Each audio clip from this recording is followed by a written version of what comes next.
Once upon a time, way out in the desert, there were three little javelinas. In case you didn't know, javelinas are wild and hairy cousins of pigs. Hairy is no joke. Their heads were hairy, their backs were hairy, and their legs were hairy. But their snouts were soft and pink.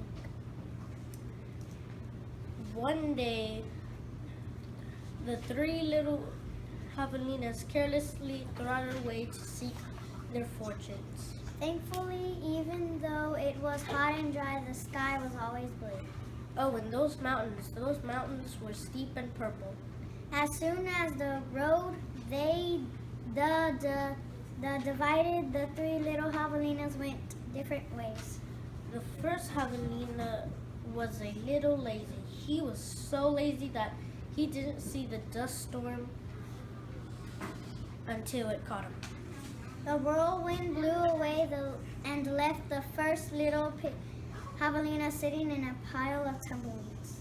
In no time at all, the first javelina did just that.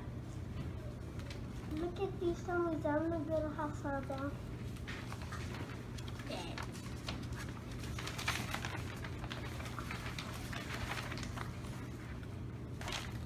In no time at all, the first javelina did just that.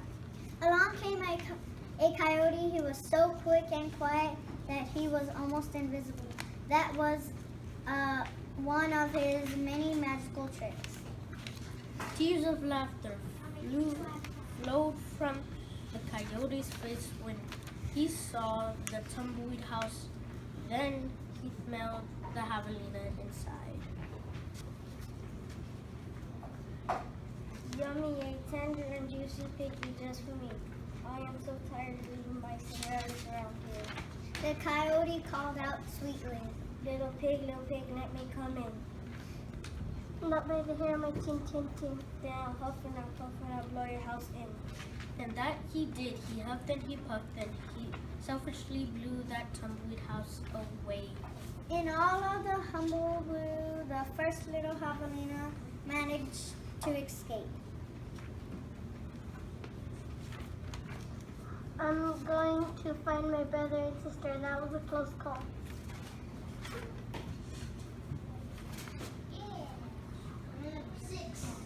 It's a good thing I'm sneaky. I'm going to follow right behind him.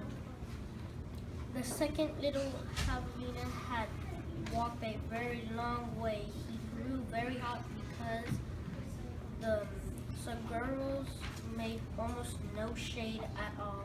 He came upon a Native American woman who was gathering sticks from inside a dried up cactus. These long sticks were called sorghum ribs.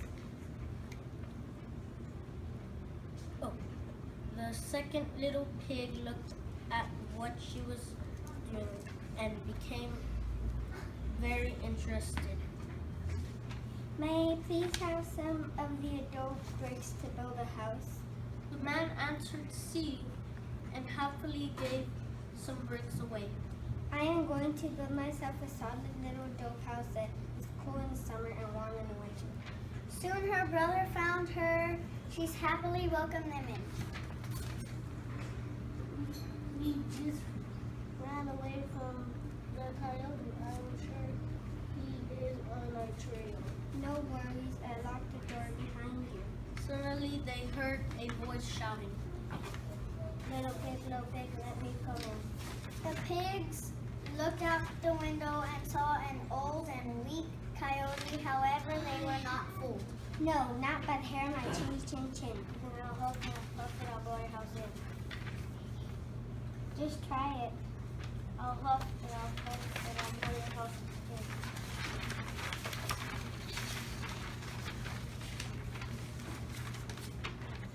The three little javelinas covered their ears, but nothing happened. They peeked out the window. Oh no, the stovepipe. I'll light a fire inside of my wood stove. Oh, what a feast. It will be. I'm going to have pig for dinner with a side of red hot chili sauce. Suddenly the javelinas heard an amazing noise. It wasn't a crackle, howl, or scream. It was all of these noises together. Yip, yap, yip, yow.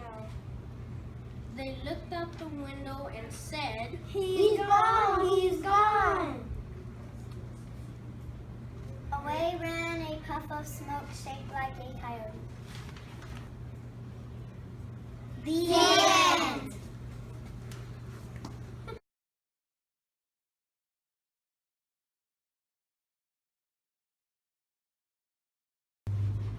Once upon a time, there were 3 brother pigs with the last name Little. The first one was named Percy Little. He lived in a house made out of twigs, foil gum wrappers, and popsicle sticks.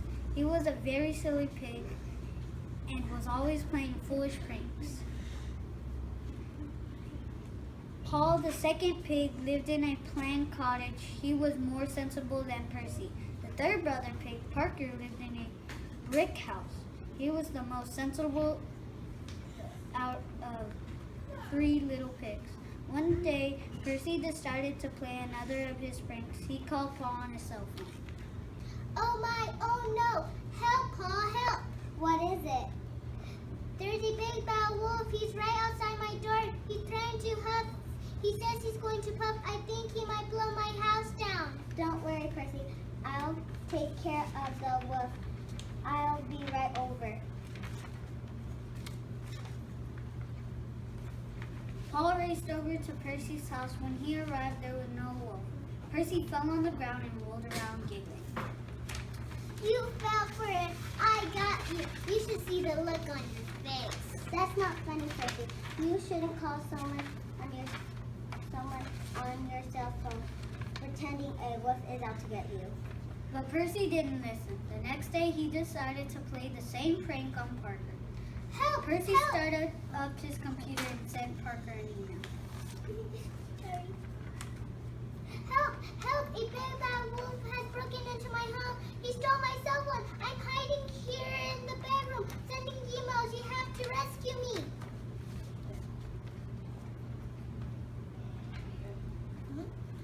Oh no, this is terrible. Don't worry, I'll be right over.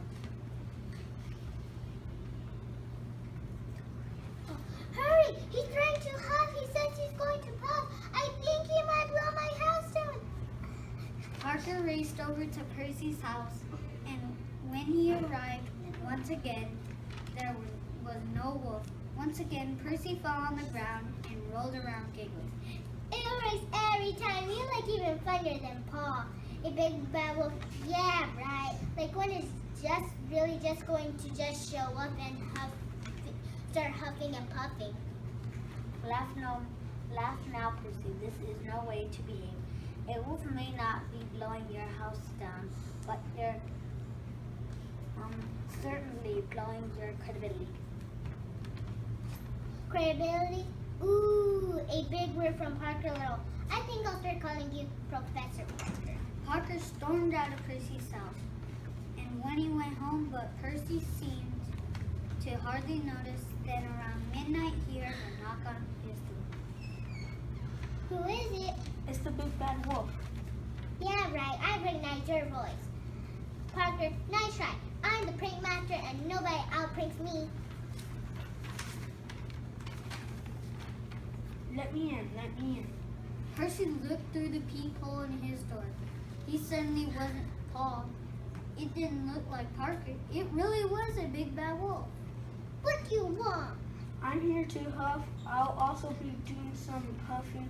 In the end, I suspect that I will have succeed in blowing your house down. That's my plan. I'm not going to eat you or anything. But when I'm finished, you will need to find a boat. Help, somebody, help. There's a big bad wolf at my house. He's trying to blow my house down.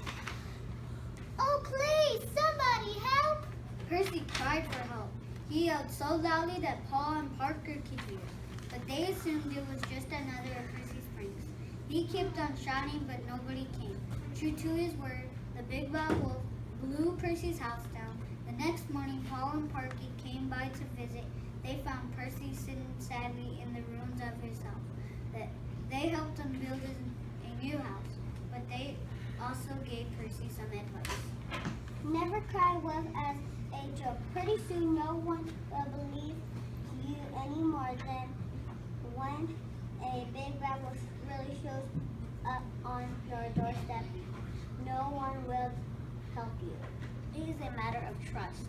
Personally, we have to be able to believe the things you say.